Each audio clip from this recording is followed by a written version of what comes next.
altså har fået 7, så er det nu. Flere af vores kammerater har betalt en høj pris. Et eller andet sted er det et karrieretræk. Et andet sted er det ren og skær spænding. Jeg har ikke personligt valgt på noget politisk grundlag eller politisk opløsning og spænding. Det ville være skide hammerende ærgerligt at komme hjem ud med benet, for eksempel. Ikke? Men igen, altså, man kan lave masser af ting ud med benet, ikke? Presser du rigtig meget på?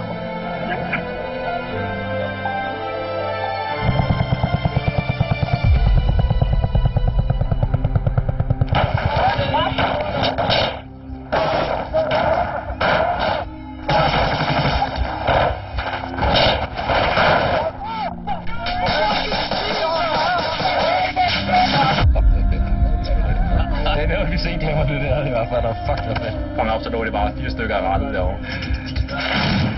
Hvor er det, de stykker? Ready for fire.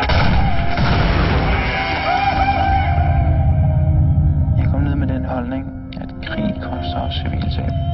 Men da det så endelig skete for mig, så er det lige pludselig noget helt andet.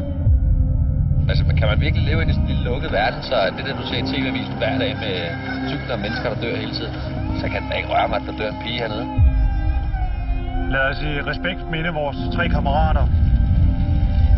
Øjensynligt er der nogen, der har ringet hjem og fortalt, at vi har likvideret sårede talibanere. Er der nogen, der mener, det er det, vi har gjort? Vi har pligt til at fortsætte ufortøvet, når nationen nu engang har udstukket den politiske linje, som den har.